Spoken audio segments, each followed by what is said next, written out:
Welcome to the May 20 meeting of the MCCSC Board of School Trustees. I am not your regular host, April Hennessy. I'm the Vice President, Aaron Cooperman. I know the agenda still says April, or it says President Hennessy, so I want to clear that up. We ask that you please come to order.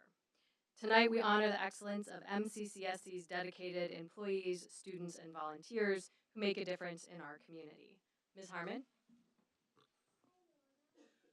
Thank you. President Cooperman, Dr. Winston, the Board of Trustees, and community members, it's my pleasure to share this month's Excellence Spotlight.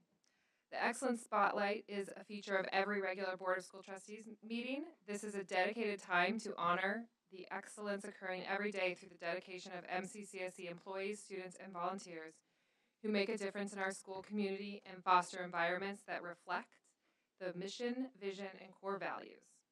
The May Excellence Spotlight goes to Bloomington High School North student I. Llewellyn Liu. I. Llewellyn was selected to participate in the Molecular Medicine in Action, a symposium that was held in February at the Herman B. Wells Center for Pediatric Research, Cancer Research Institute, Indiana University School of Medicine in Indianapolis.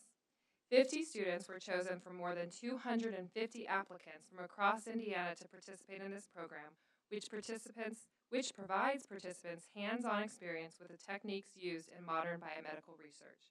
We congratulate I. Llewellyn on being chosen for this special opportunity. Thank you. On behalf of the board, thank you, Ms. Harmon, and congratulations to I. Llewellyn Liu for being recognized tonight. We also have a special presentation tonight. Dr. Winston? Thank you. Thank you, Vice President Cooperman. Last month, I shared that students from Bloomington High School South were named one of the 10 national finalist teams in the Samsung Solve for Tomorrow STEM competition held in Washington, D.C. Today, I'm thrilled to announce that this team was one of the 3 national winners and received a prize package valued at $100,000 in Samsung technology and classroom supplies. Can we give them a round of applause?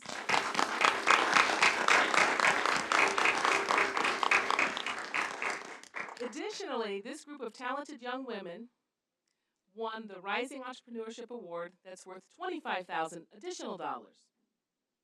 That should get a hand clap.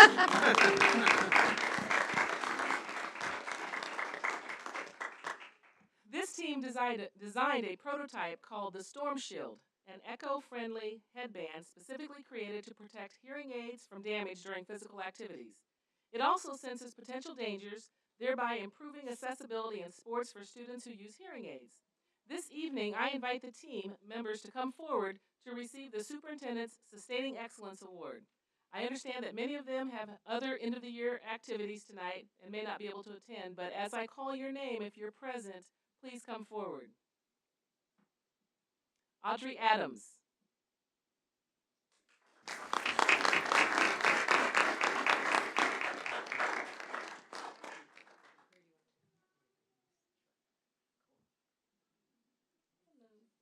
You just stand right here. Danielle Yang. Emily Wang.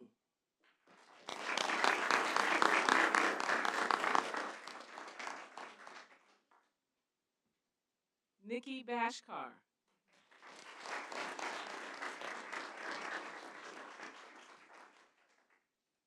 Isha and Cole Harbaugh.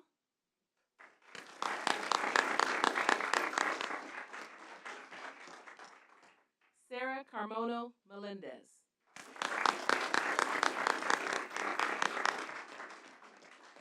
We can just get another big round of applause for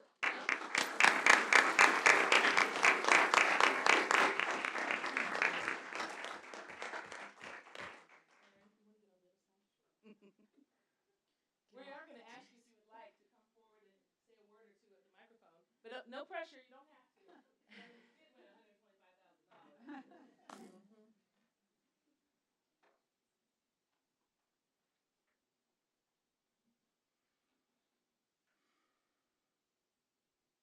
Let's give them another round of applause.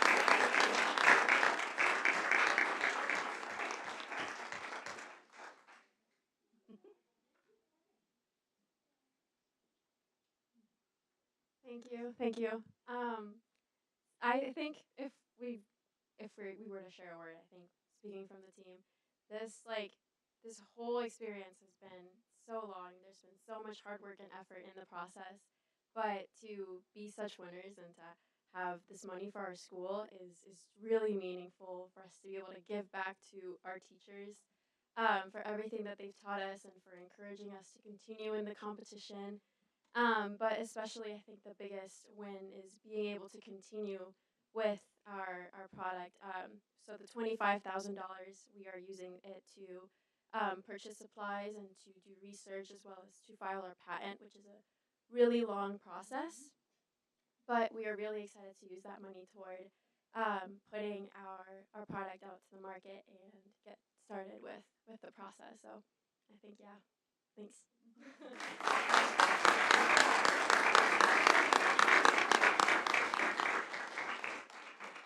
This is absolutely what excellence and sustaining excellence looks like at MCCSC. Thank you, ladies. We so appreciate you and we celebrate you on this amazing accomplishment.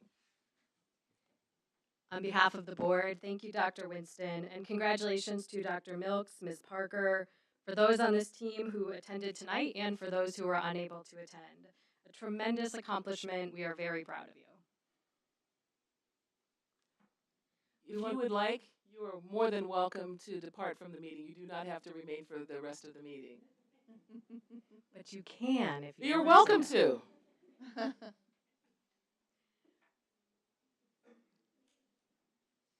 Only the students can leave. Your staff to stay.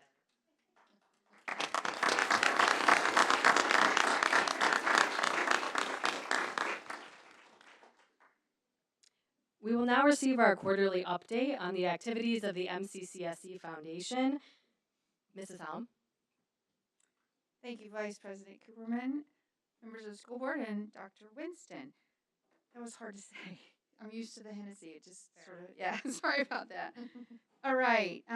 So they left before I could say congratulations, but wow, most everybody in this room's been through some sort of a higher ed degree, and you've had big projects and stuff. So to do what they did is pretty darn amazing. So yeah, because those competitions are stiff, and those corporations don't let go of that money easily. So they did a good job. All right. Speaking of those types of things, we just finished our scholarships and awards for the year. This year we were able to award $25,600 that went into mostly seniors that are moving on, but there are some undergraduate class awards. So those were presented mostly last Thursday night at both North and South. A full listing is on our website, so I encourage you to go take a look at who some of these other amazing students are that are inside of our corporation that are receiving scholarships and awards. I also, this is not really me, but I just want to do a thank you to Lisa Greathouse. She puts together the MCCSC Fun Run. I don't know how many people in here are aware of it or go to it or have ever been there. The past couple of years, she has hooked that on to our mental health endowment. So any fundraising that comes through that is going into the mental health endowment. And this year, they were able to add $1,300 to that. So we're very proud of their work for that, and we appreciate what they're doing. We were also given notice that we have been awarded a literacy grant from Centerpoint Energy Foundation. At this time of the year, we're going to roll that money forward into the fall, and it's going to be used on some of the Jamie Peevler literacy training that will be happening for faculty. So I know a lot of you have probably been through some of that already. This is allowing it to continue. There's another grant that we also closed in the spring with the city of Bloomington. It was a trades grant for $38,000. That is in support of the trades industry for construction, electrical, welding programs that are at Hoosier Hills Career Center. It was a very different twist on anything that we have done before. And basically, what we tried to do with that is to take students who are graduating in those fields that are planning to move into the career. And when they graduated last Thursday, they received tools.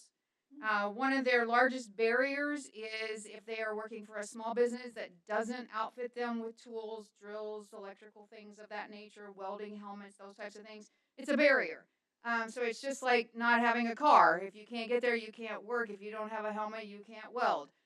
So it was a really different twist for us, and I was really proud to work with Andrea De La Rosa at the city to make that happen. So that was a very, very new and different thing for us. Upcoming on how we fund some of this stuff is Golf for Kids. That is Monday, June 16th, and we have sold out our teams. So if you really need a team, call me. I'll try to figure it out. But we have actually sold out our team, so we're very grateful to all the sponsors that have come in this year and are fielding teams, as well as this year we also have a lot of individual teams that have been put in. Our event sponsors I'd like to thank is Cook Medical, CFC, and CSO Architects.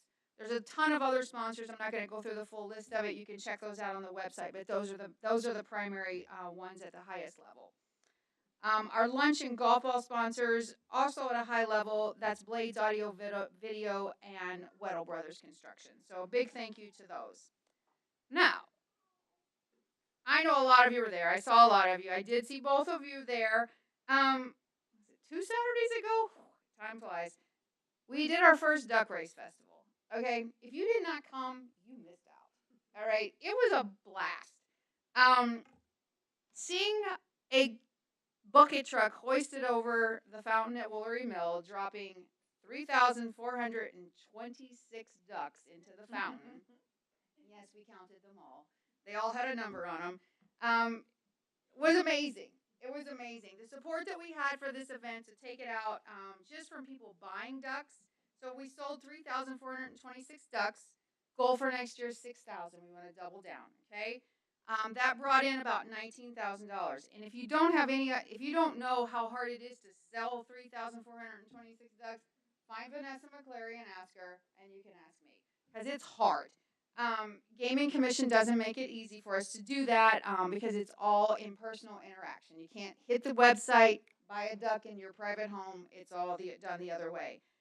So a huge thank you to the sponsors on this: Cook Medical, Community Chrysler Dodge Jeep Ram, Old National Bank, Harris Services, Blessinger Entertainment, Steve's Roosing, and Cassidy Electric. And a big shout out to Vanessa McClure with Kiwanis of South Central Indiana. They were a partner with us on this. First time we've ever really partnered with somebody outside of the corporation. They were selected because they're in our schools already. They do a lot of work at a lot of the different schools, so I know a lot of you know them. Our winner for that was Dale Jones, so congratulations to Dale. She won the $2,500 as the winning duck. And I also want to give a big shout out to the students at the Academy of Science and Entrepreneurship in Jim Myers' Architectural and Design class. If you were there, you saw what they created. It was really, really cool. They've already asked to come back, so nothing taken from any other STEM groups inside the company and the corporation. But they have it next year, and they will be fine-tuning what they did to make sure that it grabs a little bit better this time around. But it was a learning year all the way around, and I just really thank everybody.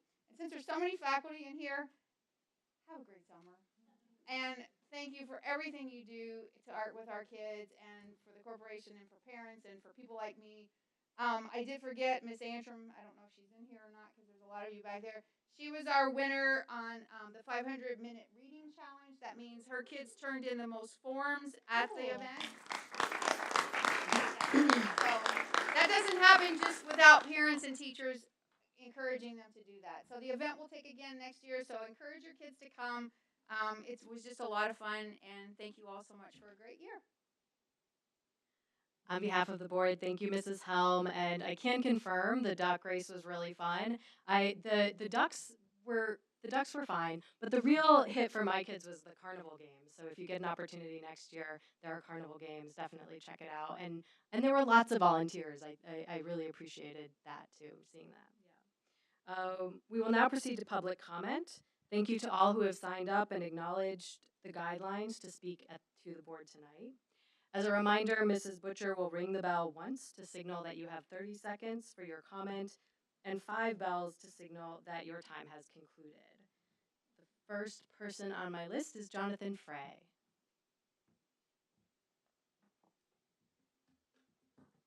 Hi, I'm Jonathan. Either way, I'm a reporter over at the Indiana Daily Student, and I understood, sorry, I'm a little, never spoken at a board meeting before. We recently got word of some layoffs that are going to begin to happen in the MCCSC over the course of this next year. And I just wanted to ask a little bit more if you're at liberty to tell me a little bit more about the reason behind that, especially because we just saw a press release saying that you got in the referenda over $30 million to support faculty and staff. And I'm sorry to like bring the vibes down from these great achievements that we were just talking about, but I was just curious if you could explain a little. We don't usually respond during public comment. Okay, understood. Thank you. Is there any other time that I would be able to reach out to somebody and get an answer, perchance? You could email us. Okay, understood. Somebody emailed you, and we were told it would be discussed tonight, so I apologize. Thank you. Next on my list is Eric Nolan. I might be pronouncing the first name wrong. The last name is Nolan. Okay. Thank you, Dr. Winston and MCCSC Board of Trustees for listening. My name is Eric Nolan, and I speak to you this evening in my role as MCEA Board Member-elect. A number of people are obviously very concerned with, budget concerns coming up. We were already concerned when the 2-year strategy to achieve balance was presented, and now we're looking at a more dire circumstance when it comes to our budget next year. We recently, I think it was just made public that a number of positions have been set to be laid off already, and none of those are teaching positions, so I really can't speak directly to them except that just as a fellow worker, my heart goes out to people who are being laid off because of this. Something that keeps coming up, and a number of members have talked to me about, and is reporting on the 2-year strategy, specifically regarding administration compensation, and versus what we can find from the Indiana Gateway, where the school corporation reports, employee salaries to the state. And I myself just honestly, after school today, as I wrapped up grading, just decided to pull the data from that and sort it by administrator type, and then further sorted that by building level administrator. I noted that on the Indiana Gateway website, it shows that our total for building level administrators in 2022 is, I'm just going to summarize that, or abbreviate the numbers a little bit, but 5.5 million. In 2023, 5.9 million, and in 2024, 6.1 million. For central administration, and this includes both certified and non-certified central administration positions, in 2022, on the Gateway it reports just over 2 million. In 23, 2.5 million, and in 2024, 3.1 million. And so those totals add up to administrator salaries being about 7.6 million, 8.5 million, and 9.3 million. When I look at the graphs regarding specifically administrator salary totals on the 2-year strategy website, I'm seeing much smaller numbers reported. For instance, central administration positions are listed in 2022 as 647,982, 580 in 2022. I'm sorry, in 23, 583,000, and 24, 843,000. So there's a differences of more 2 million and then up to $3.5 million. And I don't know how to explain this when people ask me, and I would love some sort of explanation for this as we're looking at budget cuts, because it appears that administrative salaries have grown substantially in these last 3 years alone. Thank you. Thank you. Next we have Jenny Noble Kuchera.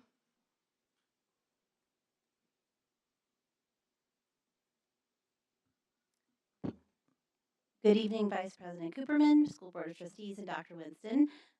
Thanks for having me here again this evening. I am the Monroe County Education Association President, and as such, I represent 558 members, all of whom have signed a petition. And the petition essentially is asking our school board to adopt a reduction in force policy given the current climate that we are living in.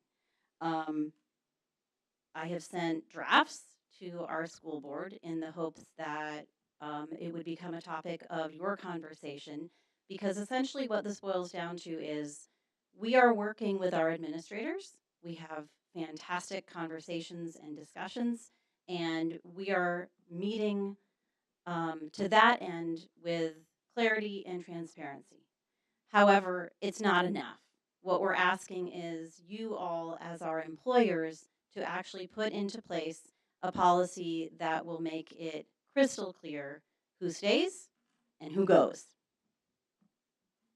If there is gray area, which there has proven to be in a court case, Elliott versus Madison, that's not going to bode well for any of us here in this room. So it is the last thing I want to ask for, and yet it is exactly what I'm asking for, and that is for all of you to discuss and adopt, hopefully, the draft that I sent you yesterday morning. Because right now, the Indiana Code, and I quote, says, any of the following items may be considered. Following that, we have things like content areas, additional content degrees and credit hours, performance categories, on and on and on. So without clarity and without transparency, it's going to be really difficult for us to move forward beyond our good conversations with administrators if there's no policy that everyone can follow and everyone knows is happening in a straightforward way. So please do us the courtesy of looking at that draft. It meets with Indiana code. It is constitutional, so it won't provide any issues. And I thank you so much for that consideration. I hope it moves. Thank you. And last, we have Angie Shelton.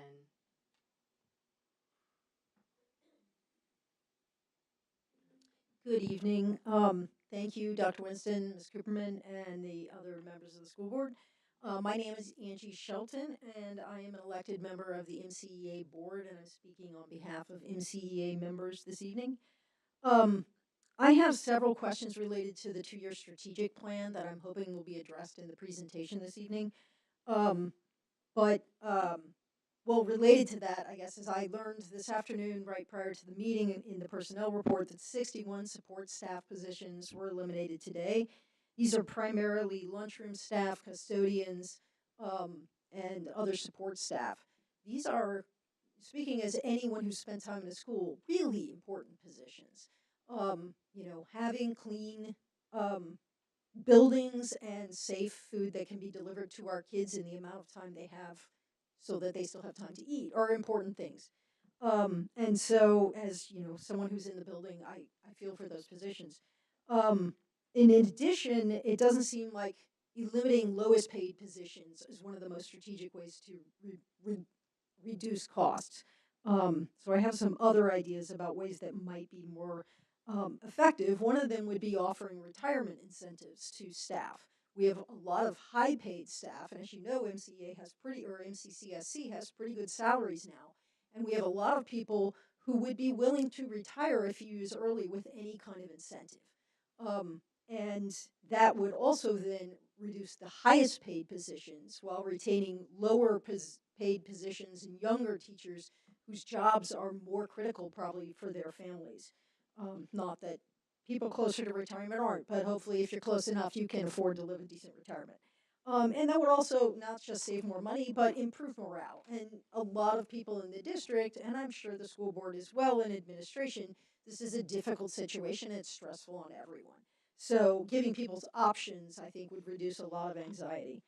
And my third comment is just to echo Jenny's request that we have a clear and consistent RIF policy. By state law, if RIFs are done, and I know MCCSC has said they don't plan to do any this year, but by state law, they have to be done between May 1st and July 1st. And so the next board meeting is the end of June, which should things happen during the summer, and I'll just say I know people are afraid that they may lose their jobs, but it would be dependent on the school board to approve something that goes through discussion with MCCSC and MCEA.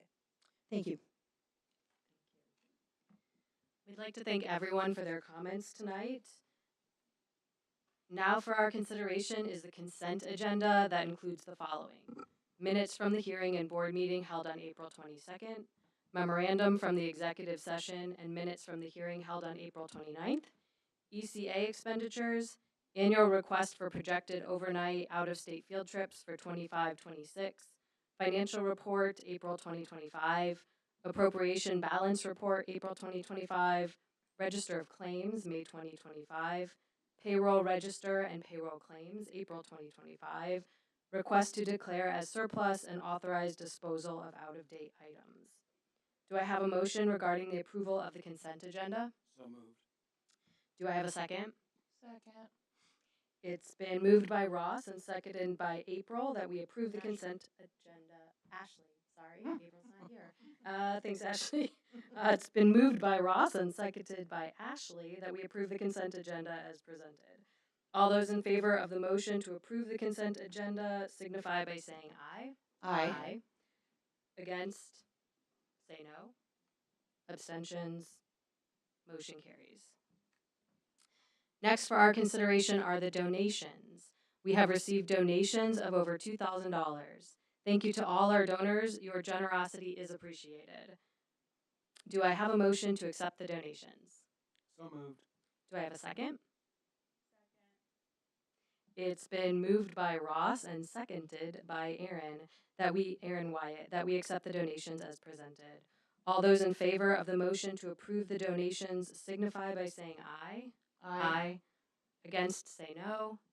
Abstentions, motion carried.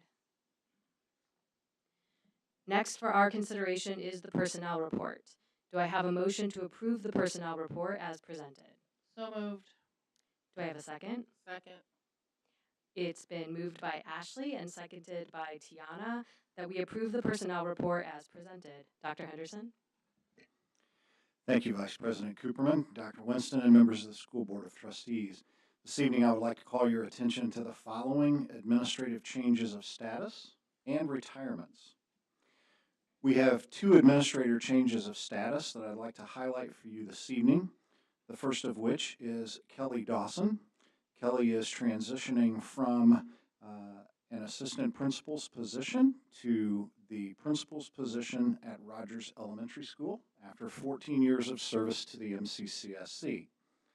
Alongside her, Melinda Fields is also transitioning from an assistant principal's position to the principal's position at Lakeview Elementary School after 8 years of service to the district. So I'd like to offer the opportunity for those individuals to speak to the board.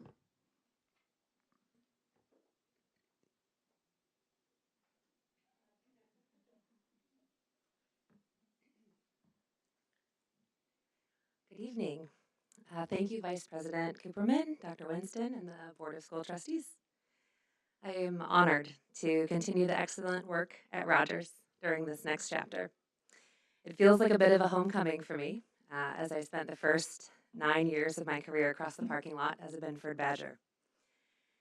The time I've spent at Rogers, a little bit over the course of this year, has been, I've been touched by the willingness for everyone on the team to lend a hand, regardless of the scenario or the different students, and the high standards for everyone in the building.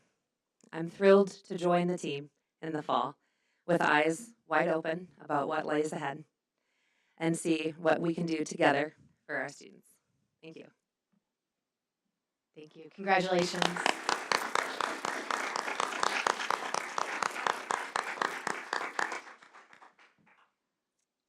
Thank you. First, I want to extend my deepest thank you to Vice President Cooperman, Dr. Winston, and the board for this extraordinary honor. I'm extremely grateful for the trust and confidence that you've placed in me to take on this challenge. I also want to express my love and appreciation for my family, who unfortunately weren't able to be here tonight. There's an event at Jackson Creek that they are attending. And while they're missed, I was accompanied by some amazing teachers that I work with from Lakeview.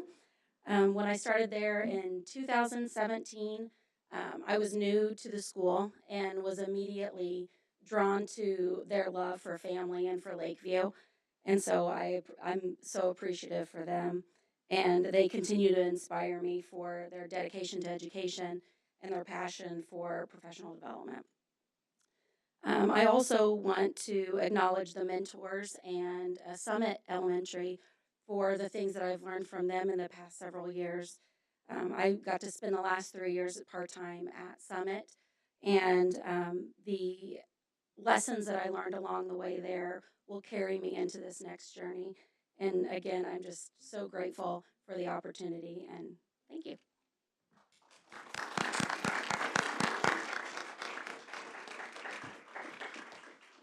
In addition, I'd also like to highlight for the board that we have one administrative resignation. Glenn Hopkins is resigning from his principal's position at University Elementary School after 7 years of service to the MCCSC.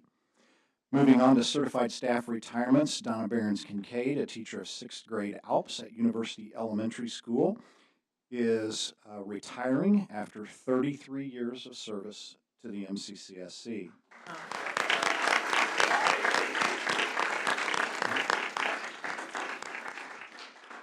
Kelly Holloway, a teacher of special education both at Bloomington High School South and the Hoosier Hills Career Center, has been with the MCCSC for 11 years and is also retiring at the conclusion of this school year. We have some support staff retirements as well that I'd like to highlight this evening. Donald Butcher is retiring as a lead skilled maintenance person operating at the service building.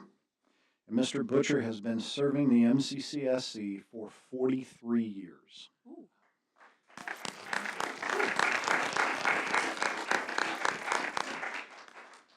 Tina Hill is retiring as a food service supervisor 1 from Marlin Elementary School and has been serving the MCCSC for the last 23 years.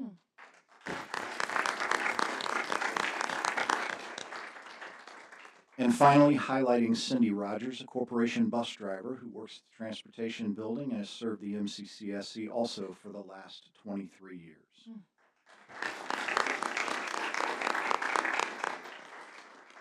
Altogether, the retirees presented this evening represent a combined total of 133 years of service to our school community. On behalf of MCCSC, I would like to extend a special thank you to all these individuals for their many years of dedicated service and wish them well in their next adventures. At this time, I request that you please approve the recommendations as presented in your board packet in the personnel report. Thank you.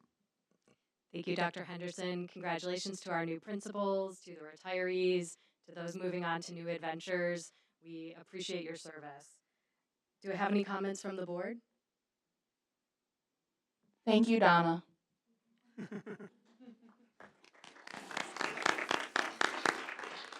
It's not often I get to say that because someone's actually in the room when their retirement is brought up. But thank you. Thank you for all you've done. All those in favor of the motion to approve the personnel report signify by saying aye. Aye. Against, say no. Any abstentions? Motion carries. We will move on to the contracts. Do I have a motion to approve the contracts and award 2 bids as presented? So moved. Do I have a second? Second. It's been moved by Ashley and seconded by Tiana that we approve the contracts and award 2 bids as presented. Mr. Kenny? Good evening, Vice President Cooperman, Dr. Winston, members of the board. There are 13 contracts and 2 bids to be awarded before you tonight. I recommend approval of the contracts and bid awards as presented. Thank you. Do I have any comments from the board? All those in favor of the motion to approve the contracts and award 2 bids signify by saying aye.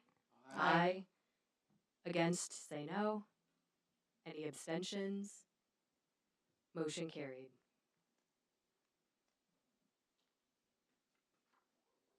Tonight, Dr. Winston will present the referenda impact report. Dr. Winston? Thank you, Vice President Cooperman. It is a pleasure of mine to be able to move forward and to share with everyone an update on the impact of the 2022 and the 2023 referenda. This is something that we will begin doing on a regular basis so that the community is very clear on the promises that were made over the last couple of years and how those dollars have been spent. And the most important, I think, aspect is the impact that the referenda dollars have had on our children. In thinking about supporting excellence in our schools, over the course of the 2022 and the 2023 referenda, there are 4 large categories that are addressed within each of those referenda.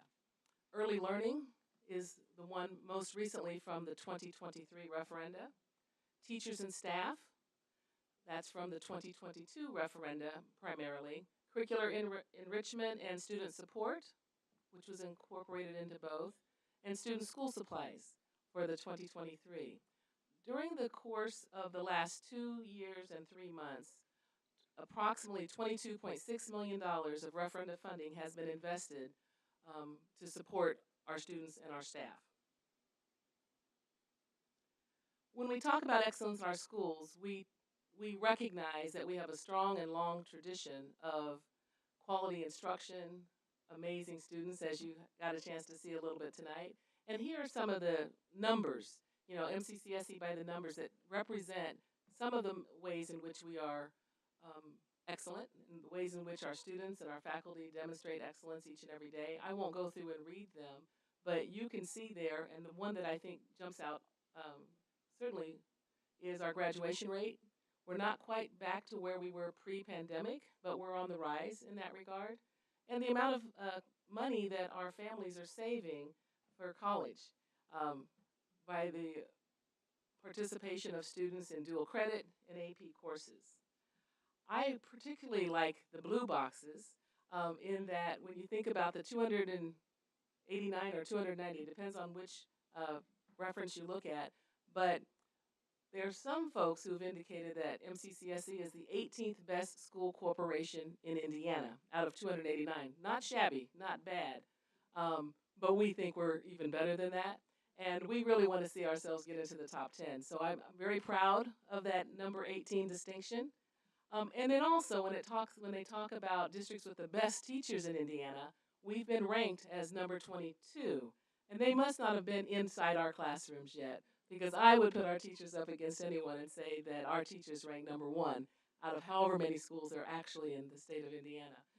And so we think that this is noteworthy. We recognize that excellence is everywhere in our schools, in every building, in every classroom, and inside of every one of the students that we serve, that we have the fortune to serve. So I think that's an important piece just for us to be reminded of. For the 2022 referendum, I'd like to start briefly there. The 2022 referendum from January of 2023 through March of 2025 provided $36.881 million of money to support our students and our staff in these 3 areas. The teachers and salaried staff, $24 million, 24.6, support staff, $9.9 million, and then special programs. I'm going to talk a little bit more about each of those areas momentarily. But overall, $36.8 million is what we received from that 2022 referendum, and it's important for the public to know exactly how those dollars have been spent.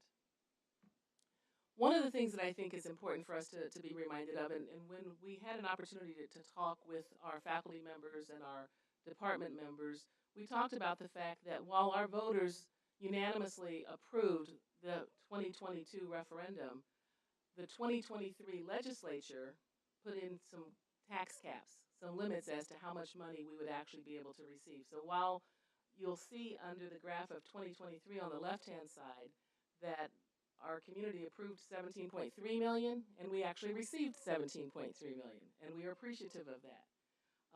For 2024, $17.8 million is what we were expecting to receive, and that's what we actually did receive. The difference, I think, went into effect that the 2023 legislation was not going to go into effect until 2025. And so if you look at that, we were anticipating a levy increase of a little over $1 million for 2025, which would have allowed us to have $20.2 million from our 2022 referendum, but we only received $18.9 million, or we will we haven't received it yet. We will only receive that this year. And so I think it's just important for our taxpayers to understand the implications of the decisions that are made at the State House. I think our teachers recognize that, and they've made their voices heard loud and clear, and we continually encourage everyone to make their voices heard. So it's important to know that all of the monies that were committed by our community have not come to the school system. For the 2023 referendum, again, we're looking at January 2024 through March 2025. The total investment is approximately $8.4 million, and you can see that the bulk of those dollars are going towards early learning, but we also see a pretty significant amount going towards student school supplies. When that was a big win for a lot of our families, and you'll hear from some of our families a little bit later in terms of how they felt about that. And then the additional dollars went towards advanced placement, dual credit, and enrollment fees where they weren't already spent in other funding sources. So I'm going to break down and just talk a little bit more about each of the 4 areas. So I mentioned on the earlier slide that we spent approximately $6.2 million in early learning. The thing that's most impressive about that is we've had more than 104% increase in participation and enrollment in our early learning program. And that's pretty exciting. Within the first 8 or 9 weeks of school, we'd already recognized approximately a 73% increase. But when you look at our school programs and our community programs, we've more than doubled participation. And that is a significant investment in the future of our community. And we are eternally grateful for that. During this upcoming school year, we're going to utilize these monies as well to expand upon our 3-year-old program. So efforts are underway with Dr. Dowling and his team to make sure that we are well positioned to continue to grow. Now, we may not be able to grow it as much as we had originally intended because of the tax caps, but we certainly want to make every effort to provide access and early access to our 3-year-olds. So when you take that $6.2 million investment and you distribute it across each of these categories, you can see how much money has been spent in each of these areas. Students benefiting from pre-K more than doubled. I've already spoken to that. The second area, teachers certified in early childhood. So we spent a lot of time and energy and effort to make sure that we had the highest quality teachers certified in early learning and early childhood to be able to provide instruction to this population of students. And then we also invested monies to provide professional development. New curriculum materials were purchased across the board for all of our early learning programs, and we're very proud to be able to share that those dollars were spent to make sure that our students had access to high quality curriculum. My clicker's a little slow. In addition, we are very, very ecstatic to be able to report that the majority of the families that participated received free pre-K. So 68% of our families, their children participated free of charge. Not $1 did they spend, and that is something for our entire community to be proud of and thankful for. 32% had a reduced rate, and I don't think anybody paid the full rate. And so we're very ecstatic about that and honored to be able to be in a position and to be in a community where that level of commitment to our youngest learners is present. We are so thankful for the 6 partners, had been 5 for the longest, the 6 community partners. They have been amazing in working alongside us to make sure that we're providing the highest quality early learning programs throughout our community. And these 6 partners have been by our side helping us to design what the programs need to look like. And they are also a significant reason why we have such a significant increase in growth in the percentage of students who are participating. And I know you've heard a lot of this information already from Dr. Dowling a couple of months ago, but it's a significant piece for us to be able to share within our referenda impact report. I'll give you just a moment to read just a couple of quotes from some of the family members whose children are participating. This will help you get a better understanding of why it matters.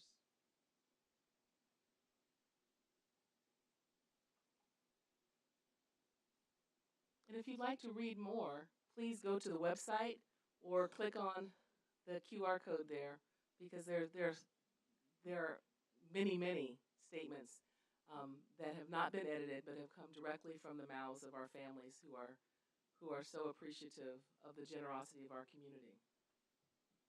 Teachers and staff. That's the second overarching area that I think is important to talk about. Approximately $34.5 million from the 2022 referendum has been invested in teachers and staff through base salary increases as well as hourly rates. If you take that $34.5 million investment and you break it out, you will see that $24.6 million went to support our teachers and our salaried staff, and $9.9 million went to support our support staff. And so it's important to know that everyone benefited from this investment from our community.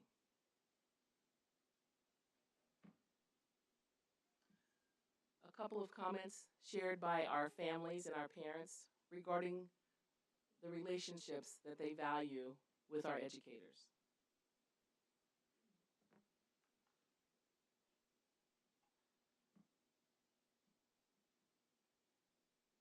Curricular enrichment and student support. Both referenda, the 2022 and the 2023 referenda, supported expansion of different programs and supports for college and career readiness. And so I want to just kind of highlight a little bit of that and some of the examples of how those dollars were spent. So this, in 2022, was a $2.3 million investment between the months of January 2023 through March 2025. Some of the examples, not necessarily an exhaustive list of examples, inclusive of the performing arts, IB programming, which really is the continued certification requirements for IB, as well as outdoor education, so that our students can continue to participate in some valuable programs such as Bradford Woods and Honey Creek outdoor education programs, just to name a few. In addition, in 2023, under the same category, $1.3 million were spent from January 2024 to March 2025. College course fees covered and career technical education costs covered. Those covered under the career and technical are those supports and services that are not covered under a separate funding source. I think it's important to denote that. And the student school supplies. This is probably one of the hottest ticket items, and I could certainly clearly say that there was a lot of excitement and enthusiasm amongst our teachers to be able to standardize the types of materials that every child in every classroom was able to see. And you would have thought they were getting the supplies, the excitement that was that I saw and experienced, and it was a lot of fun to see that happen. And I credit our teams at the building level for identifying what the supplies were that they felt like their students needed. So the referendum covered $912,000. That was the investment for materials and school supplies. And to be able to announce that there is no need for any more school supply lists was pretty exciting. And so then you can see the itemization that was necessary out of the budget office, and I can't even imagine the amount of details that they had to manage in terms of keeping track of how many pencils and binders and markers and construction paper and crayons and scissors and on and on. I just can't even, I don't want that job. I wouldn't want that job to have to keep track of all that. But it's a significant investment, and it really has mattered so much to our families. And I think we have a quote here from a couple of family members just to understand how something maybe small to some is so significant to others.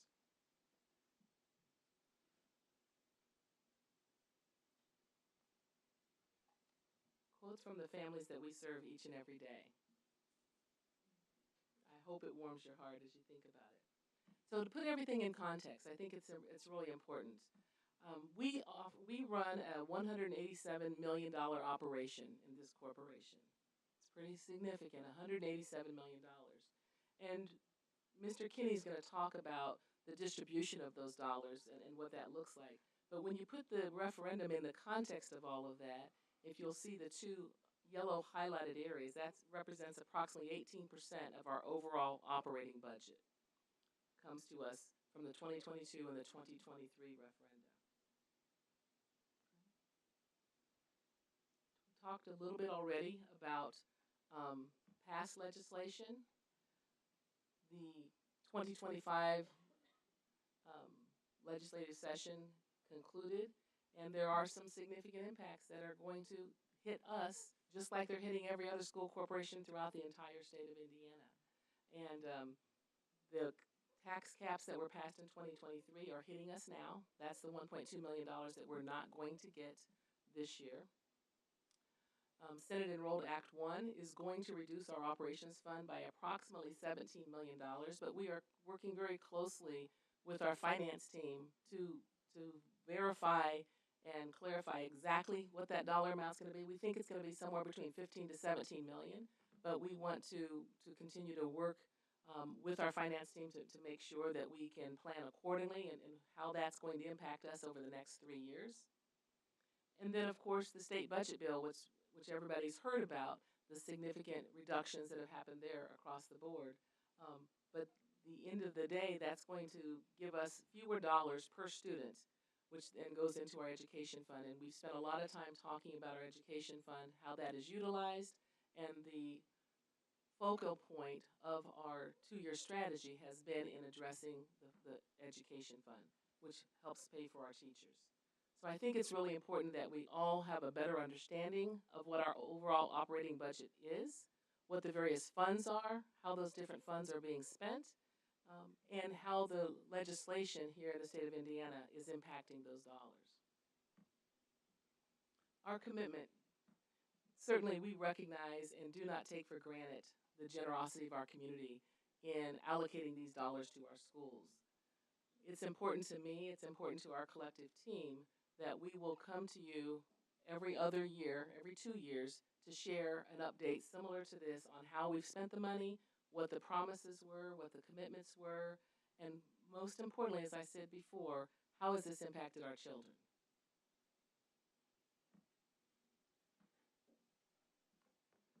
Yes, please. And so our students want to tell you a little bit of story about how this is impacting them. Our community has supported the Monroe County Community School Corporation by voting yes for tax referenda in 2022 and 2023. This essential funding is an investment in our students, the future of our community. Over the past 2 years, the referenda have made a real difference for students and families, investing approximately $22.6 million each year in 4 voter-approved areas. These 4 areas include early learning, teachers and staff, curricular enrichment and student support, and student school supplies. Thanks to the 2023 referendum, one of the biggest wins for families has been expanded early learning with free or greatly reduced pre-K tuition. The pre-K program helped me a lot financially as a single dad to help make ends meet. It's truly a lifesaver for parents. In only 1 year, the number of children attending pre-K through MCCSC and partner programs has more than doubled. That means more kids are entering kindergarten ready to learn, and more parents can pursue work knowing their children are in safe, high-quality care. As a single mom, working full-time, I was really nervous with him going into school. It's such a blessing. I haven't had to pay for it. You know, we were able, thankfully, to get the help and the assistance. So, you know, normally I would have to go and spend a lot of money with childcare and other programs, but with the extended day and pre-K, both, the entire day is free. And it's wonderful. Since he had started the pre-K programs around the time I started my new full-time job, and I've been able to, you know, make it every day and be consistent with my work and just rest assured and feel confident at work that he's safe and, you know, well cared for. The referendum making pre-K free allowed us to thrive as a family and individual people as well. It opened up a lot of possibilities. I was able to finish school, find a career that I love. He was able to make friends, and this allowed us to move on with our life, continue to grow as a family and individuals. So Max, he wasn't very confident coming into pre-K. He made choices at home, but he didn't really translate to school. So it's kind of built his confidence and made him feel more empowered with how he spends his time. The pre-K program has really illuminated this other side of him. So he brings home all these really brightly colored drawings that he makes every day, and they always have smiles and rainbows. And before, I didn't really know how he felt about things, and now he's just so happy. In addition to our pre-K program, both referenda have also enhanced our curriculum and student support. The 2022 referendum also allowed us to attract and retain highly qualified educators. Voters approved raises of $4,500 for teachers and salaried staff. And for support staff, a $2.25 hourly raise on top of 1.5% raises. The 2022 referendum also supported free student school supplies. The school supply program, the assistance has been amazing, helping me so much, just be able to budget as a single mom and to not have to worry about that extra expense. So it's been great. Thank you for my school supplies. Thank you to our community for supporting referenda to sustain excellence in our schools. Your yes votes have truly made an impact on students and families, and we are deeply grateful. Thank you. Thank you. Thank you. Thank you. Thank you.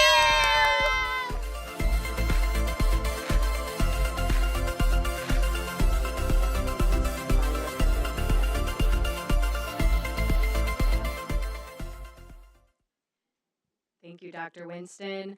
And let me add my thank you to the community in a year when those of us who care about public education have felt like we've taken a lot of hits. I think that probably includes everyone in this room. I know that I find a lot of comfort in the fact that my immediate community has shown so much support. All of those things that were in the video are things that our community members did, that voters did, that wasn't the board. And that means a lot to me, so thank you. I have a no crying in school board meetings rule for myself, so I'm trying to maintain that rule. So I'm going to turn it back over to you, Dr. Winston. Can you please proceed to the 2-year strategy for sustaining excellence update? Gladly.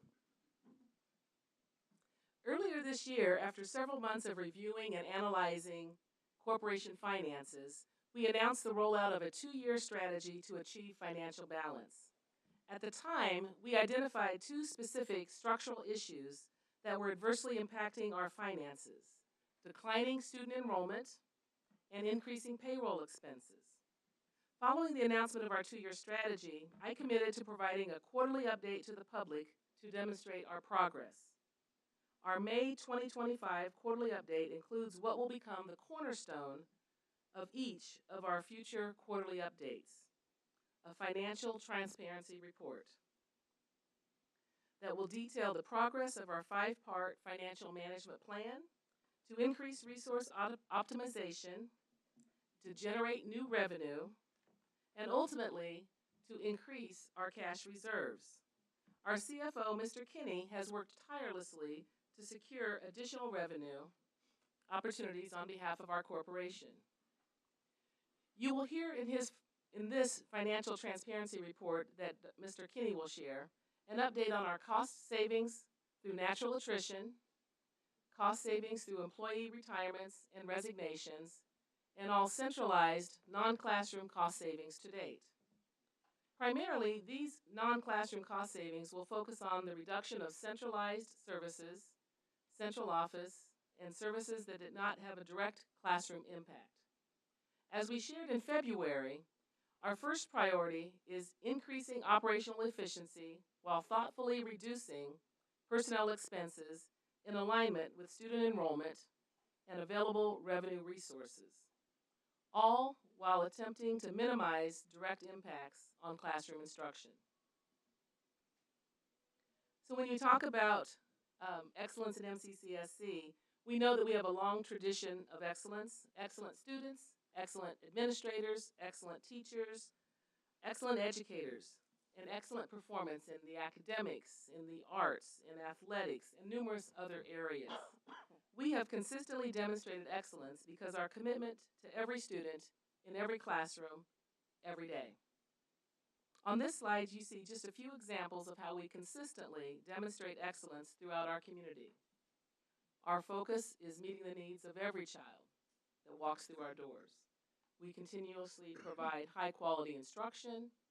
We are focusing on the academic growth for every child, and we do that through amazingly strong community partnerships. Back in February, when we announced our two-year strategy to sustain excellence, we specifically discussed items 3 and 4 on this slide. Our two-year plan encompasses strategies to address these two structural factors.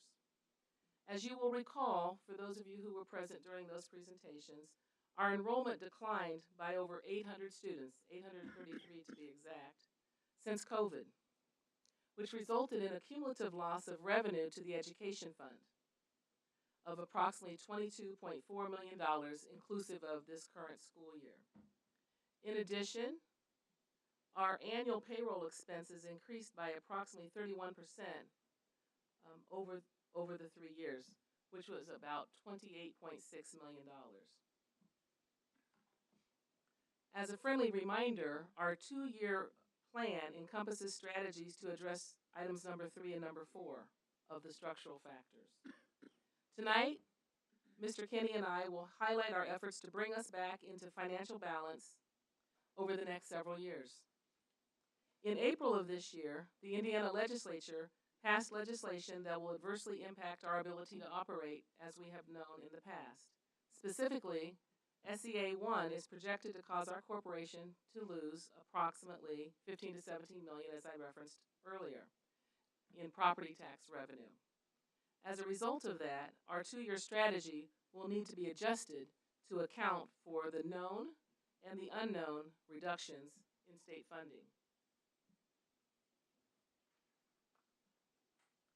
Today, as we begin to share our financial transparency report that will become a cornerstone of our future two-year strategy quarterly update, that's an important piece for us. This financial transparency report will include components of our financial management plan that you see highlighted by the arrow here. We will also address new avenues for revenue generation that are being sought by Mr. Kenny, resource optimization, and building our cash reserves. Mr. Kenny will also provide an update on our current cash balance, an essential indicator for assessing and monitoring the fiscal health of any organization. He will also highlight some cash balance projections based on our current and future efforts that will extend through the year 2028. As you will see, some of this work is well underway and putting us on the right path to financial stability. But to be clear, we are not there yet, but we are definitely moving in the right direction. Just as a friendly reminder, these are the guiding principles that we outlined back in February that inform our work, that includes a focus on sustaining educational quality and our commitment to the community. When we talk about and think about our guiding principles in action, this is what we are thinking about, and these are some of the actions, the recent actions that we've taken. Mr. Kenny and myself and members of our executive team attended faculty meetings in every building, talked with every department and staff about what the two-year strategy is, what it means, and why it's essential. We reached out to our families, employees, and the public to share with us thoughts, ideas, concerns, and suggestions for how we can strengthen our strategy. We did that through some online forums.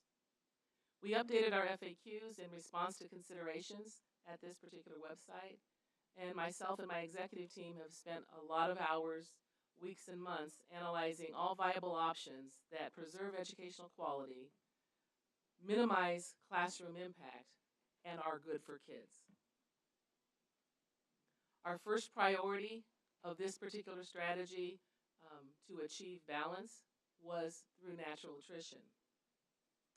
To date, we have identified throughout the corporation 198 positions that are currently vacant as a result of retirements, resignations. 117 of these are already vacant, and the remaining numbers will become vacant later this summer. So by August, we anticipate 198 vacancies. Now, I have to admit that some of those vacancies will be filled. Some of those vacancies include building principals. And so we're in the process now of reviewing each and every one of those vacancies to determine how many of those 198 will remain vacant. We do not anticipate many of them being filled, but that's a body of work that is underway right now. If you'll recall from our February and March meetings, we talked about 80 to 100 teachers generally resign or retire every year in our corporation, and then we replace every one of those every year. Similarly, we see anywhere from 250 to 300 support staff resignations every year, and we have historically replaced all of them every year. Times are different now. We cannot continue to operate in that manner, and so each and every position has been reviewed and is in the process of being examined to make those determinations. Mr. Kinney will talk about the potential cost savings that would exist here with that 198 year over year.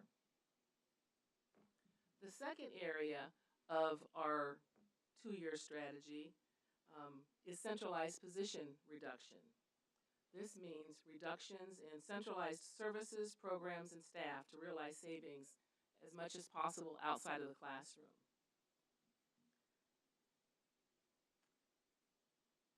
Centrally, we have approximately 28.8 FTEs that have vacated as a result of natural attrition. We have an additional 53.3 FTEs that are as a result of position elimination and position reductions. We are very sensitive to the fact that those are individuals' livelihoods, and we don't take that lightly.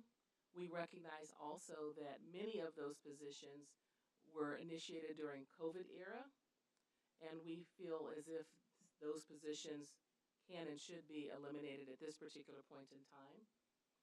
Some of those are in the area of health services and custodial services.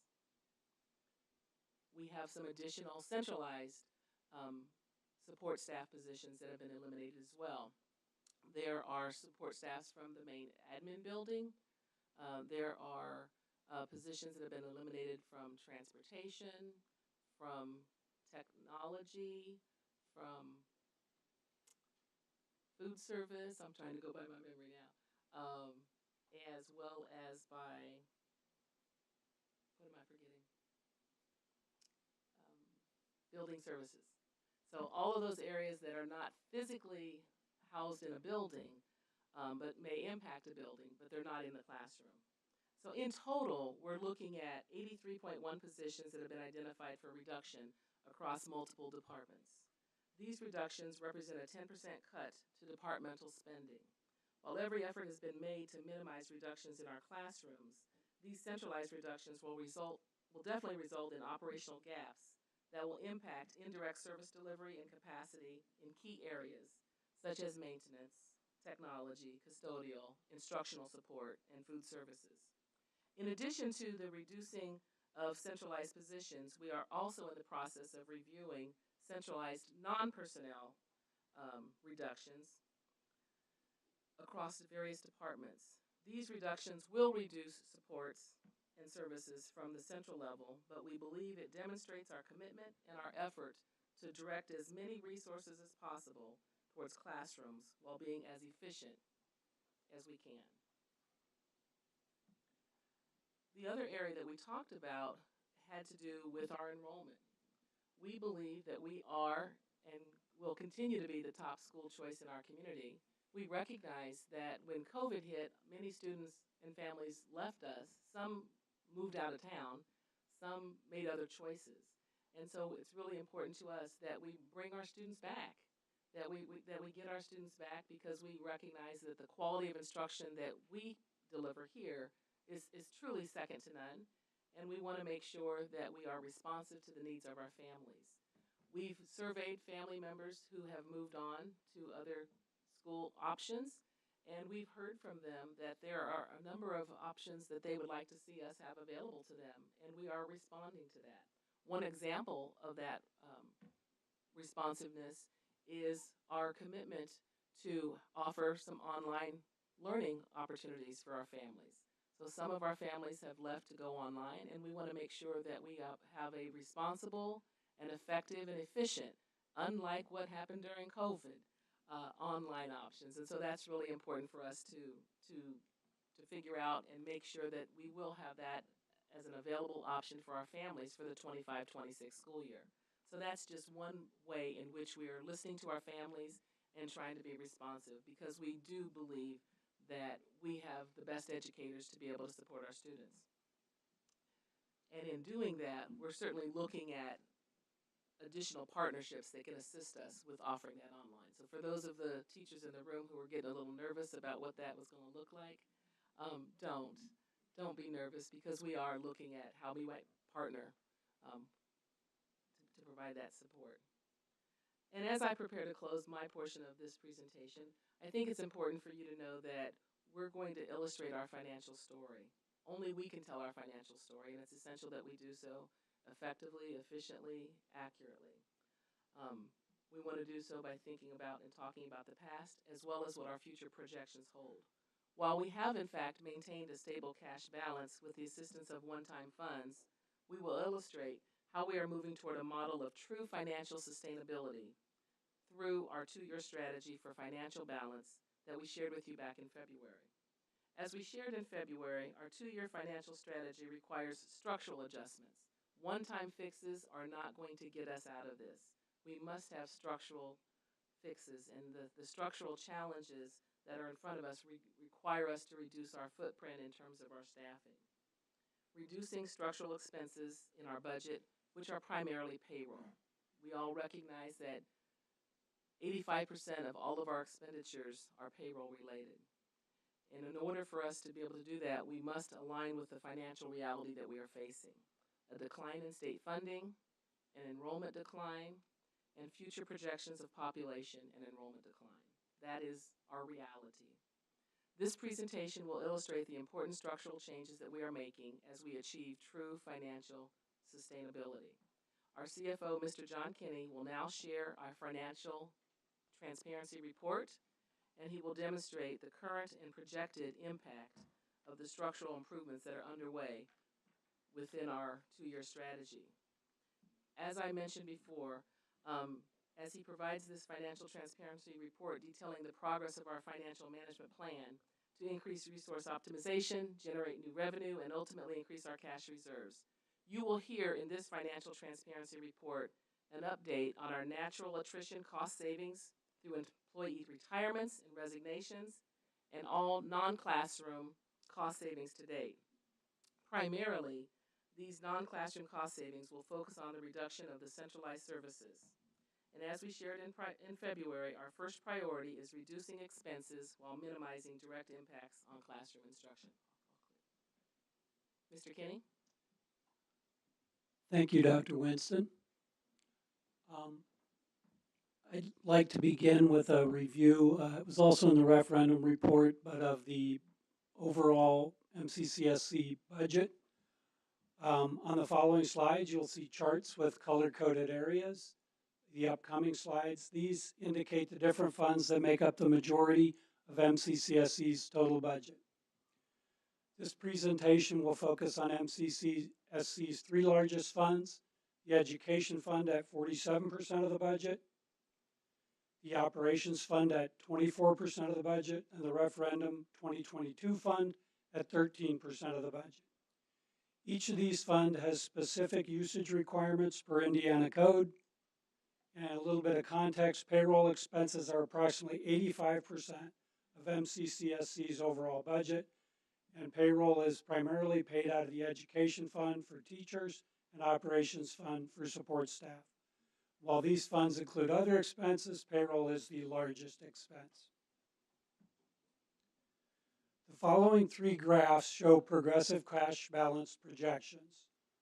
The first slide will show projection for the period 2025 through 2028, utilizing data available towards the end of December 2024. This projection showed that the corporation had a structural imbalance that would lead to a projected cash balance of negative $30,571,973 at the end of calendar year 2028. In 2024, the year just completed, we had some one-time adjustments of $7.3 million that allowed the corporation to maintain a level cash balance. Graph 1 is a projection that shows cash balances over time if the corporation were to make no structural adjustments. Outlining this slide for you, it shows cash balances for 2023 and 2024, which are actual at this point, and then it shows projected balances through from 2025 through 2028. The red area is the $7.3 million in 2024 that was highlighted as one-time adjustments that helped stabilize a structural imbalance that would have had 2024 at approximately $17 million, a decline of the $7.3 million had we not had the one-time adjustments.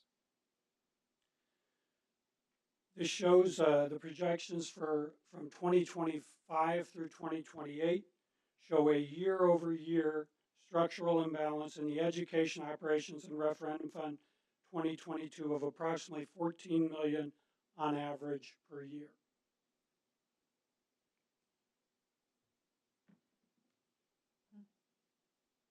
Graph 2 begins with the Graph 1 assumptions, but updates the graph with actual data for the first quarter of 2025, January to March, along with changes for additional information obtained. The first bar graph is a repeat of 2024 from the previous slide. And then we have projections from 2025 through 2028. In this slide, the average annual structural imbalance has been reduced to approximately $11.8 million from 2024 through 2028. The improvements are due to reduced payroll projections and revenue projections based on the spring legislative session.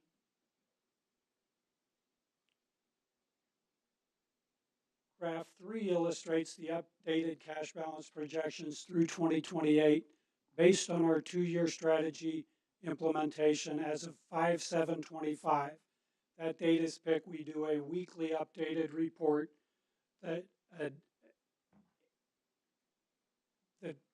brings us the vacancies forward at that point in time each week. So 5/7 was the Wednesday of the position control report that we work off of to provide this data. And that weekly report continues to improve, but we utilize that report at a point in time of Wednesday, May 7th. It includes natural attrition and non-classroom cost savings, which are centralized service position reductions. So graph 3 shows again the 2024 information. And then 2025 through 2028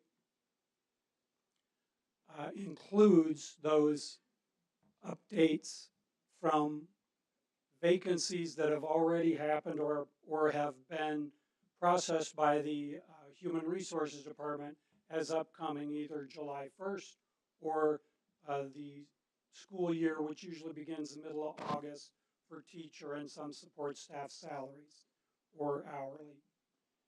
So with the effect of natural attrition and support staff resignations and retirements, We are, as of May 7th, 2025, we have projected annual savings of 7.7 million on an annual basis through attrition and the centralized cost savings. When applied to Graph 2's assumption with actual data through March 2025, and then applying the natural attrition and other cost savings to those numbers, we show that we have much smaller annual projected deficits to the tune where at the end of 2028, we see a cash balance in the collective funds of 9.2 million, up from 30 million on the first graph and 21 million negative on the second graph. So substantial improvement due to natural attrition and other cost savings at the central office areas. While this is not a finished product by any means, it does show significant improvement in our cash balances. As a summary of the graphs, they are intended to show progress towards the structural imbalance the corporation is facing. Those cash balance projections do not include one-time adjustments that have been previously discussed. One-time adjustments will be included in future updates as they occur. The following is a list of potential one-time adjustments that have been discussed over the past 6 months and at a variety of sessions and events. Those include taxable bond revenue, EV bus rate income or reimbursement, IRS solar rebates for the 2023 calendar year, IRS solar rebates for the 2024 calendar year, and also we have not included SEA1 estimated property tax levy reductions. These potential adjustments are being analyzed with our financial consultants to determine their effect on future budgets. Another couple slides I'll hand back to Dr. Winston, but I'm available for any questions either at this time or at the conclusion of this presentation. Do you want to ask him questions now? Mr. Kenny, I know we've talked about this before. Is there an update on our bus rebates? Yes. Say There are strong rumblings at the federal level that the rebates are moving, and at Monroe County as well, although when we would receive that money is not really clear at the moment. But I have been reached out to for some additional information and have been told by our consultants that when they reach out like that, it's with the intent of providing the funding in the not too distant future, but I can't guarantee that at all. Thank you.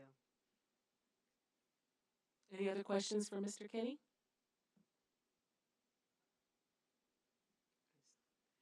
Thank you.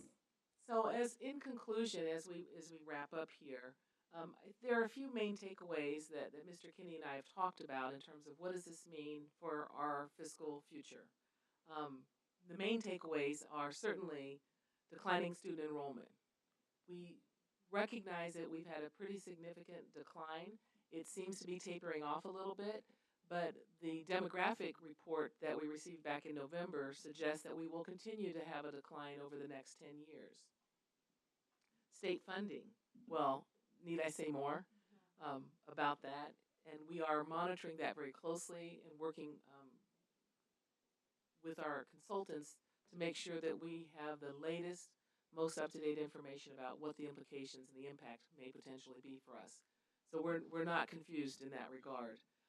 And certainly the increasing payroll expenses have required us to make the structural changes that are currently underway.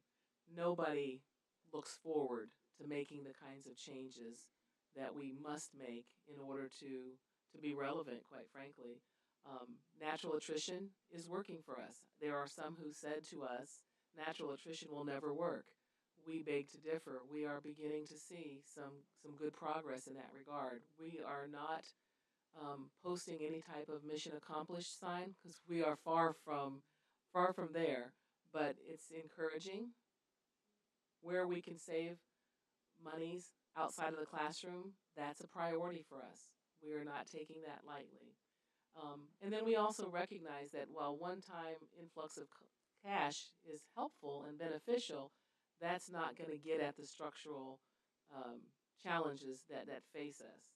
And so while we haven't realized our full financial sustainability, we're moving forward. So some of our action steps are to continue to move forward with our current structural changes to close the financial gap between our declining student enrollment and our increasing payroll. That means reducing the number of people that are on our payroll, as painful as that is, and continuing to examine operational efficiencies corporation-wide. We have looked at every single position, all 1,998.3 positions that exist within this corporation, to determine what's the right number.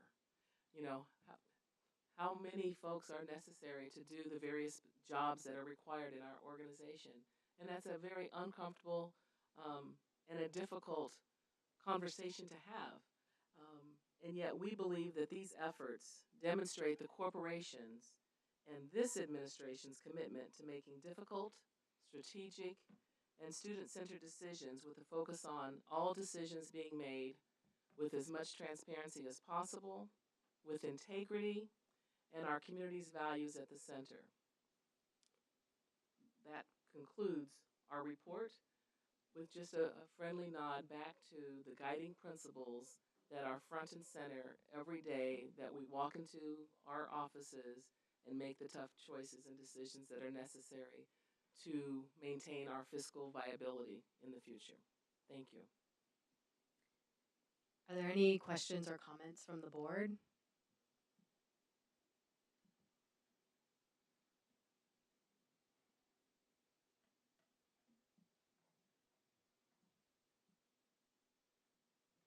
Dr. Winston, as always, you can decline to answer this, but I know in the last two public comments, I think the last 2 months of public comments, we've had people raise the issue of administrative salaries, and I appreciate that we've started that the cuts we've made so far have been to central office, and we may not need to make additional cuts, but I wondered if you would want to take the opportunity to address concerns about administrative salaries and cuts, especially in light of the public comments we've heard recently. So in terms of administrative salaries, it's something that we're very sensitive to and paying very close attention to.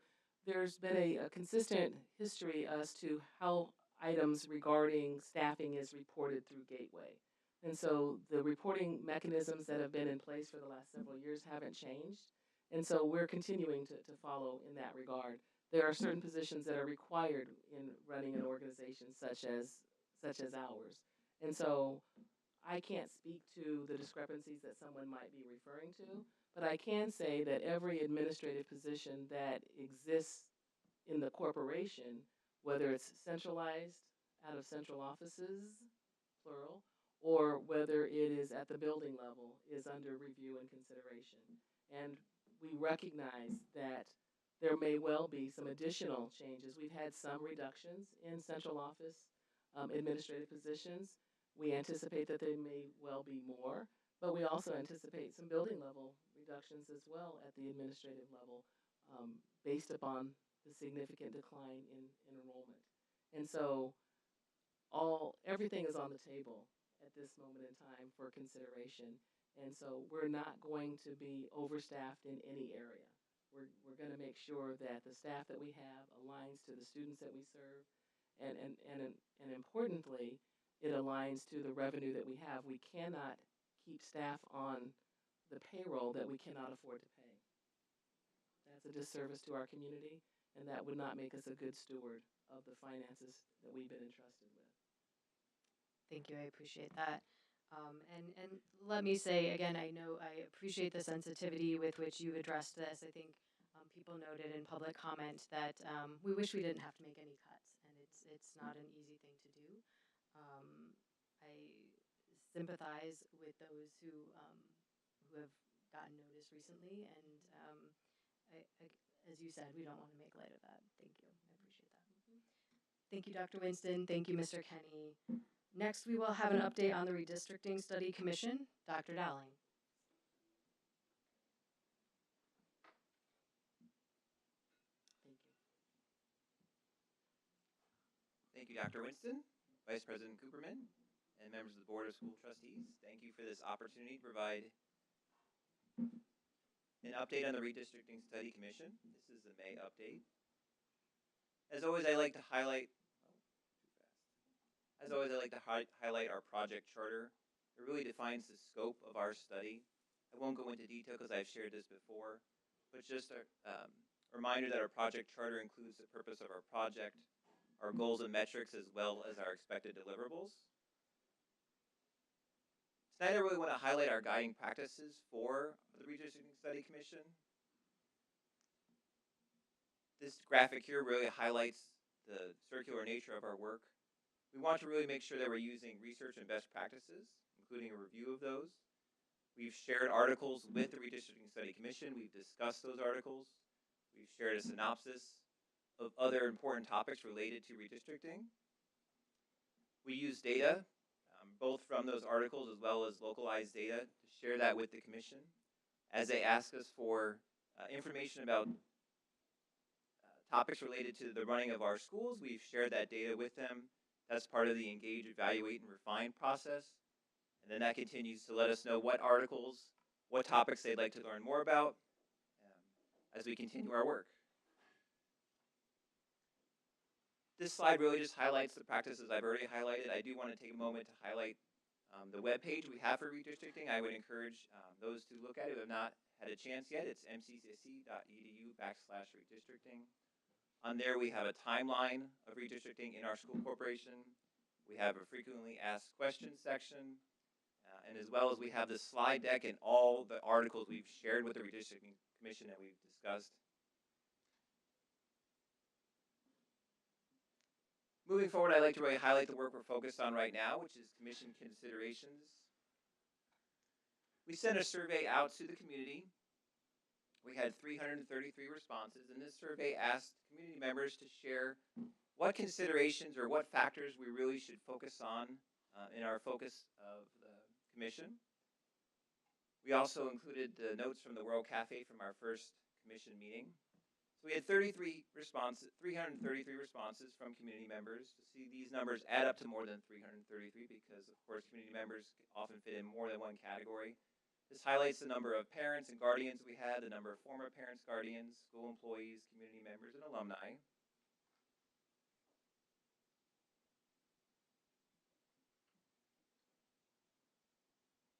We took those results of that survey along with the notes from the World Cafe, and we put it through using some qualitative data analysis using NVivo to code for us what is the community telling us is the most important factors we should evaluate boundary maps, which is really the focus of part of our study. What should we focus on? What should we create a rubric on to help us evaluate these boundary maps? So putting these survey results from the community, we put them through this qualitative data analysis approach. And these were the results. I'll first start on the left-hand side to really highlight these are the 10 that came out of the analysis. These were the 10 themes, which now we're calling considerations or factors. These are the things that the community was telling us were the most important things for us to focus on in our study and evaluation of boundary maps. On the right-hand side, you can see their average rank. Let me explain that. We asked the commission members to take these 10 themes that came out of our data analysis and rank them from 1 to 10, with 1 being the most significant of the 10, down to 10 to the one that they thought was the least significant of the 10. This is the average score of those commission members, with the lower scores showing the higher priority from our commission members. So you can see the lowest score we had was 3.71. That's the one that our commission members felt like was the most important consideration. We had talked with our commission members about using these 5, or the top 5 considerations, to really help drive our work. We've been guided by the board's priorities for this commission since the beginning, and I'll highlight those again. That's its balancing socioeconomic status and cost effectiveness. Now taking the 5 that had the highest rank from the previous slide, these are the considerations that we brought to the Redistricting Study Commission at our last meeting. And our focus of that meeting was sharing the results of the survey, but then also working with them to create definitions or operational definitions of our considerations, because those operational definitions allowed us to create a rubric, which we will use at our next meeting, which I'll talk about in a further slide. One thing I want to highlight, which has been a very frequent topic since our very first Redistricting Study Commission meeting, really culminating into further discussion at our last meeting, is input from our commission members, whether it's in our group discussions, our small group discussions, or it's just information said to me, is given the current financial landscape, should cost effectiveness be the top priority of the commission? Given the frequency that commission members have brought it up, I thought it was important to bring that to the community tonight. Looking forward to next steps, now that we've defined our considerations, we will use those defined considerations to create a rubric. We worked with our leadership team today to take the commission's input and create that rubric. We're still finalizing it, but we have a great draft of it today. Our next meeting on the May 28th will be to take that rubric and evaluate boundary maps, those that are previously shared by our demographer, Preston Smith from Business Information Services, as well as some internal maps that we're drafting as well, just so we have a full expanse of maps for review by our commission. And that concludes my presentation. Are there any comments or questions from the board?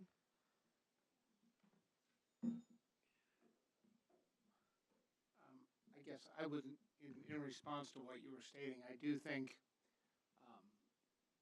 that balancing socioeconomic status and cost and financial management should be co-equal priorities for the commission. That's my personal opinion. So I think that if we were to sort of rephrase or restate the purpose for the socioeconomic balance, I think I can only speak for myself, but from my perspective, the reason we were interested in socioeconomic balance was to protect our priority populations.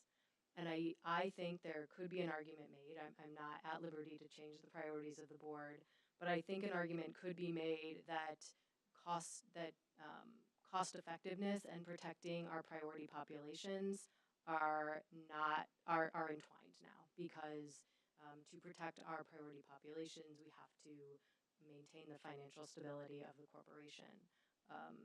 So I think, again, Ross, I don't think that we can realign those priorities tonight, but I would welcome feedback from other board members on that topic. I think that has become more nuanced, certainly. Mm-hmm. Yeah.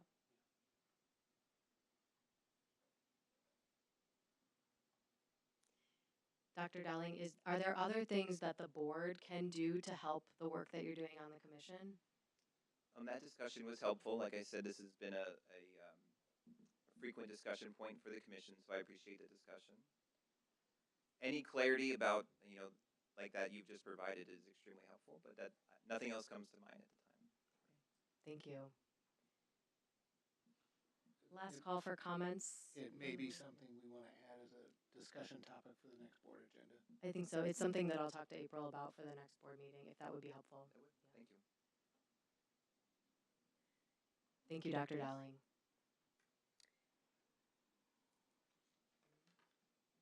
We will now receive the last legislative update of this legislative session from Board Member Pirani.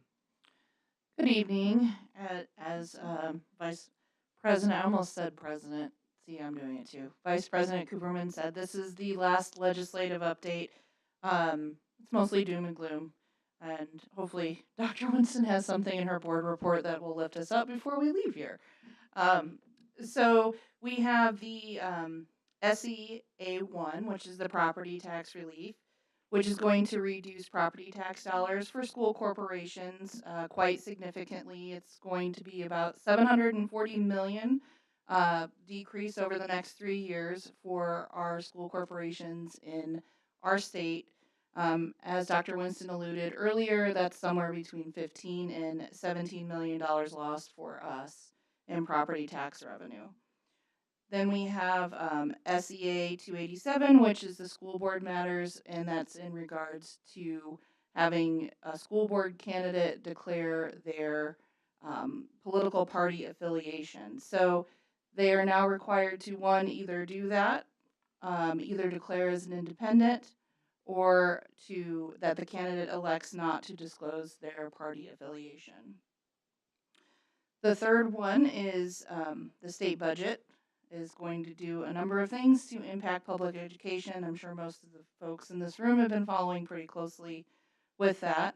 It rolls $160 million curricular materials appropriations into the foundation. It repeals and replaces the Teacher Appreciation Grant Program, and it will also be requiring school corporations to increase their minimum teacher pay to $45,000 beginning in the 25-26 school year.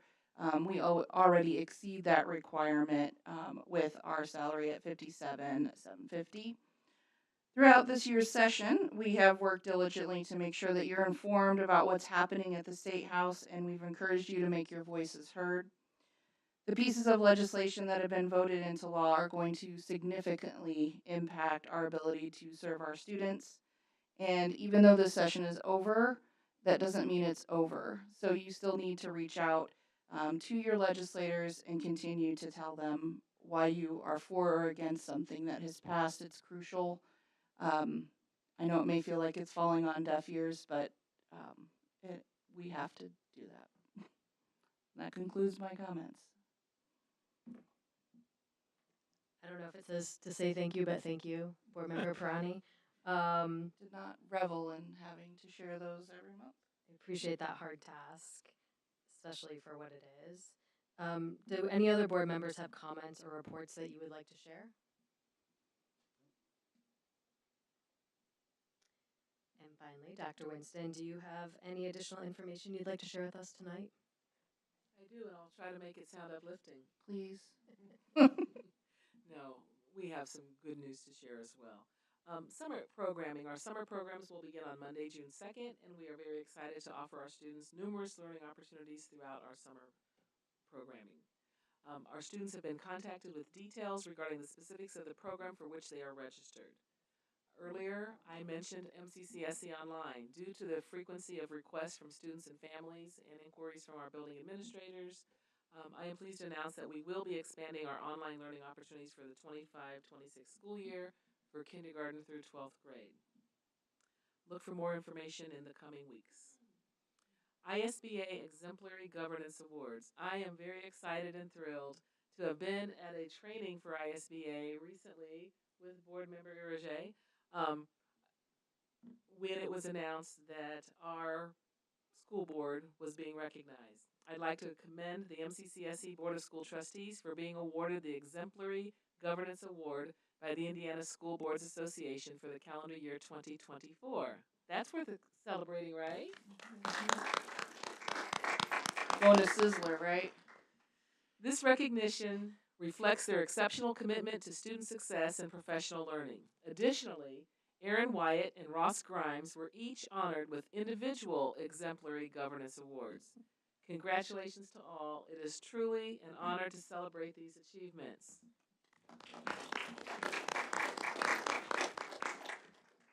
Senior send-off. It is a long time tradition, maybe not that long, of annual senior send-off, and it took place on May 15th.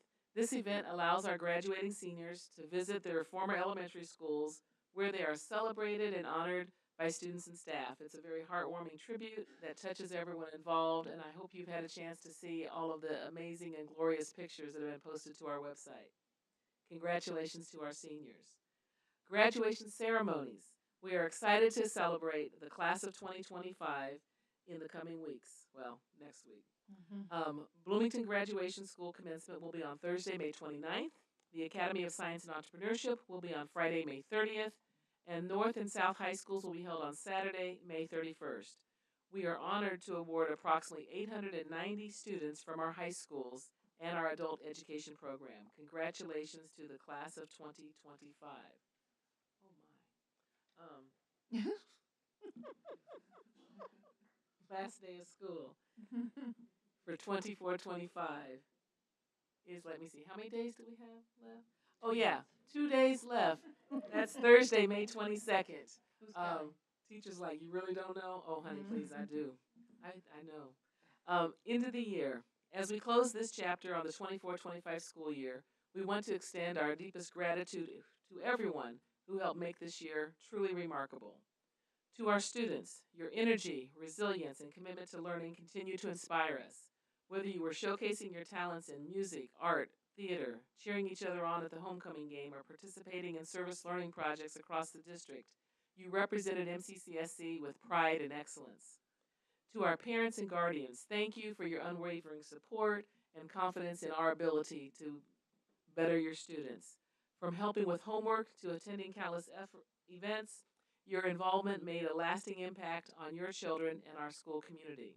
To our dedicated teachers and staff, your passion for education and your tireless efforts to nurture, challenge, and support our students have not gone unnoticed.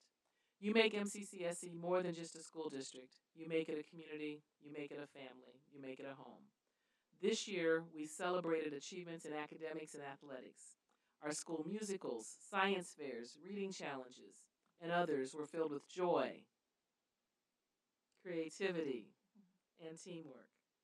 Each of these moments reminds us that our success comes from the strength of our entire community working together.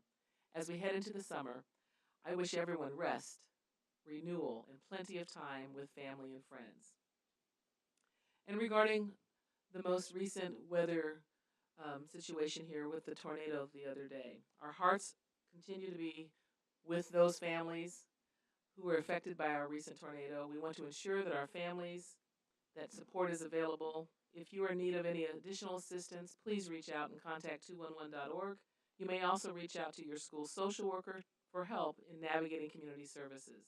For more information about student support available at MCCSC, please visit our Student Services webpage. Please don't hesitate to connect. Each and every day since this happened, I have heard of countless stories of community, family, friends, neighbors stepping up in unimaginable ways to lend a hand, to offer support, a meal, encouragement.